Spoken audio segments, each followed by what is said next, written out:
18, 19 வாசிங்க பார்ப்போம். தங்கள் இச்சைக்கேற்ற போதனத்தை கேட்டு தங்கள் இருதயத்தில் தேவனை பரீட்சை பார்த்தார்கள். பாருங்க, இந்த ஜனங்கள் வனாந்தரத்துல தங்கள் இச்சைக்கு ஏற்றபடி போஜனத்தை கேட்டு தங்கள் இருதயத்திலே தேவனை பரீட்சை பார்த்தார்கள் என்று சொல்லி. அன்பு சகோதர சகோதரிகளே, இன்றைக்கும் இப்படிப்பட்ட காரியங்கள் இருக்கிறது. ஆண்டு செய்த அற்புதங்களை அதிசயங்களை தான் தொடர்ந்து மேலே சொல்லப்பட்ட பகுதிகளில் இப்படியெல்லாம் ஜனங்கள் நடத்தி வந்தார். இந்த விதங்களை சங்கீதக்காரன் அழகாக சொல்லியிருக்கிறாரு. இந்த 18ஆம் வசனம் சொல்லுது, தங்கள் இச்சைக்கேற்ற போஜனத்தை கேட்டு தங்கள் இருதயத்திலே தேவனை பரீட்சை பார்த்தார்கள் என்று சொல்லி. இன்றைக்கும் நம்ம அப்படிப்பட்ட சில காரியங்களை ஆண்டு சமூகத்தில் பிடிவாதமாக கேட்குறோம். நம்ம ஜெபிக்கும் பொழுதே நம்ம இருதயத்தில் ஒரு காரியத்தை வச்சு ஜெபிப்போம். ஆனாலும் தேவ சித்தம்னு சொல்லுவோம், வெளியே சொல்லிவிடுவோம்.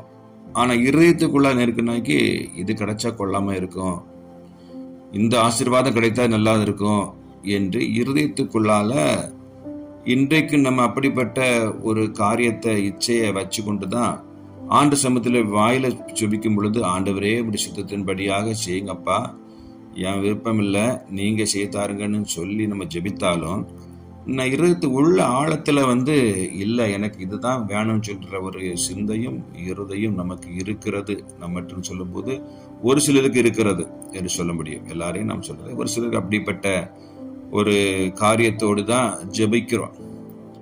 அப்போ ஜெபிக்கும் பொழுது ஒரு காரியம் நடந்த உடனே நம்ம கோபப்படுறோம், ஐயோ நம்ம இதெல்லாம் எதிர்பார்த்து இது கிடைச்சிட்டுன்னு சொல்லி. என் அன்பானவர்களே, ஆண்டவர் உள்ளங்களையும் இருதயங்களையும் ஆராய்ந்து பார்க்கிற நம்முடைய ஆண்டவர் என்பதை இந்த காலை வேளை நீங்கள் நானும் புரிந்து கொள்ள வேண்டும். அவர்கள் வெளியே ஒருவேளை அப்படி பேசணும், அழகா சொல்லப்பட்டுகிறது, இருதயத்திலே தேவனை பரீட்சை பார்த்தார்கள் என்று சொல்லிதான், வெளியே இல்லை. அப்போ இப்படி எல்லாம் செய்ய முடியுமா அப்படின்னு சொல்லி இருதயத்துக்குள்ளால பரீட்சை பார்த்தார்கள். நம்முடைய இருதயங்களை சோதி தருகிறார் என்பதையும் இந்த காலை வேளை புரிந்து கொள்ள வேண்டும். அப்படி என்றால் இது நாம் அறிந்து கொள்ள வேண்டிய சத்தியம் என்னவென்றால், இன்றைக்கும் இந்த நாட்களில் தேவனை பற்றி கொண்டிருக்கிற நீங்கள் நானும் நம்முடைய மனமும் மாம்சமும் நம்ம சிந்தை விரும்புகிற காரியத்திற்காக தேவனிடத்துல போகக்கூடாது. ஆண்டவரே, இந்த பூமியில என்னை உண்டாக்கினீர், படைத்தீர், இவ்வளவு காலமாக என்னை வளர்த்து வந்தீர். ஆண்டவரே, சுகத்தை தந்தீர், பலத்தை தந்தீர்.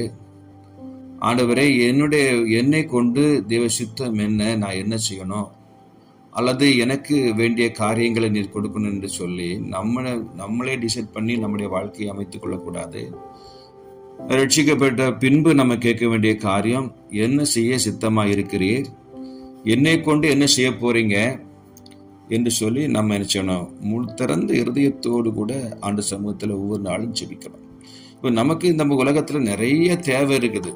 எவ்வளவு தந்தாலும் நமக்கு நிறையவும் செய்யாது, அது வேற விஷயம். எவ்வளவு கொடுத்தாலும் ஒன்னும் இல்லைன்னு சொல்றவங்களும் இருக்கிறாங்க. ஒருவர் கூட வாய் திறந்து நல்லா இருக்கிறேன், எப்படி இருக்கிற பிரதர், ஏதோ இருக்கிறேன், ஏதோ நடத்துறாரு, சாப்பாடு கிடைக்குது, போயிட்டு இருக்கேன், அப்படிதான் சொல்றது அவர் இல்லை. கர்த்தர் நிறைவாய் நடத்துகிறார்.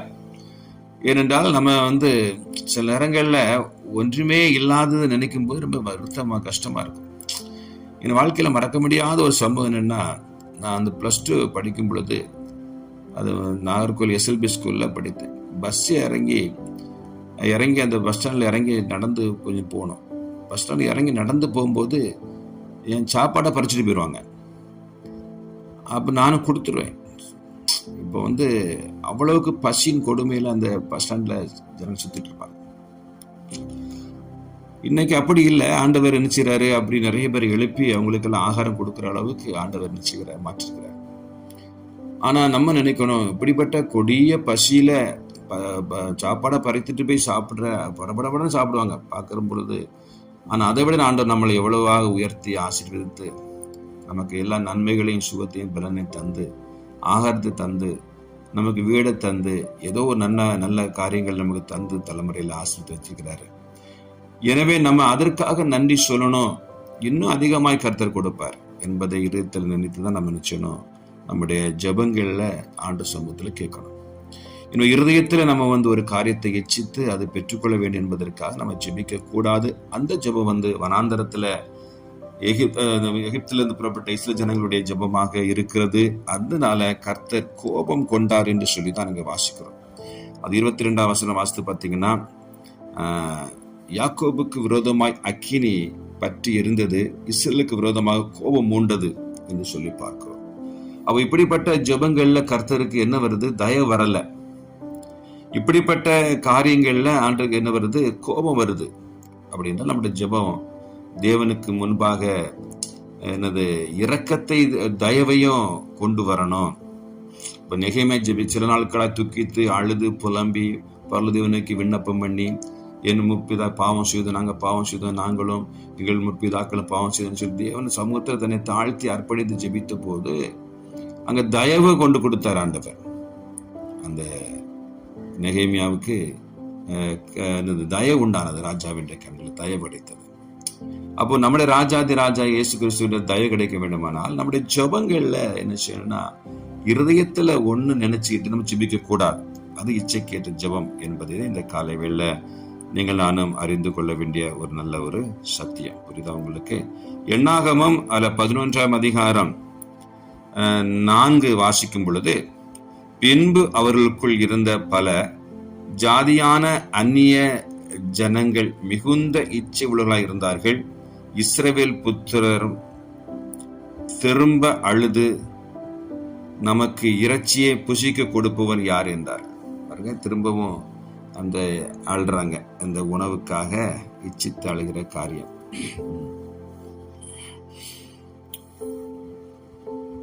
உபாகமம் 6:16 வாசித்தீங்கன்னா, நீங்கள் மாசாவிலே செய்தது போல உங்கள் தேவனாய கர்த்தரை பரீட்சை பாராதிருப்பீராக என்று சொல்லி.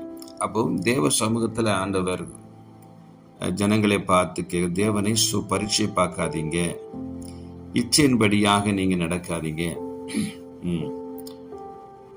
பாருங்க, இங்க பவுல் சொல்றாரு பாருங்க, 1 கொரிந்தியர் 10ஆம் அதிகாரம் 9ஆம் வசனத்துல பவுல் சொல்றாரு, 1 கொரிந்தியர் 10:9, அவர்களில் சிலர் கிறிஸ்துவை பரீட்சை பார்த்து பாம்புகளால் அழிக்கப்பட்டார்கள், அதுபோல நாமும் கிறிஸ்துவை பரீட்சை பாராதிருப்போமாக என்று சொல்றாரு பவுல்.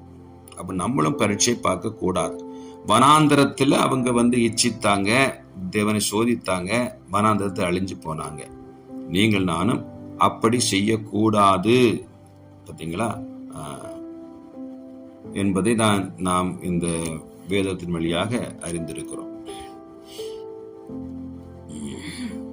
எனவே இந்த காலை வேளையில இந்த வார்த்தையை கேட்டுக்கொண்டிருக்கிற அன்பு சகோதர சகோதரிகளே, ஆண்டவர் நலமான காரியங்களை அன்றைக்கும் இஸ்ரவேல் ஜனங்களுக்கு எல்லாம் தேவையான போது தேவையான எல்லா சுகத்தையும் பலத்தையும் உணவையும் உடை எல்லாவற்றையும் நிறைவாக தான் கொடுத்தார், குறைவாக கொடுக்கவில்லை என்பதை நீங்கள் நானும் அறிந்திருக்கிறோம்.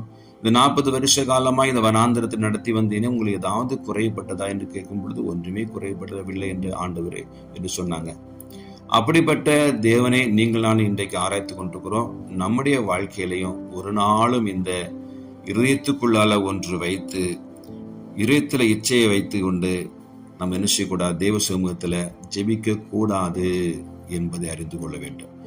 எல்லாம் அவரால் தான் செய்ய முடியும் என்பதை நம்ம அறிந்து கொண்டு, ஆண்டவரே நீங்க என்ன செய்தாலும் அதை ஏற்றுக்கொள்கிறதுக்கு நான் ஆயத்தமாக இருக்கிறேன், எனவே எனக்கு அதை உதவி செய்யுங்கன்னு சொல்லி இப்படிப்பட்ட ஜெபமாக ஒரு நாட்கள் மாற வேண்டும் என்பதற்காக உங்களை அர்ப்பணிங்க. கர்த்தர் மகத்துவமான காரியங்களை உங்களுக்கு செய்வார்.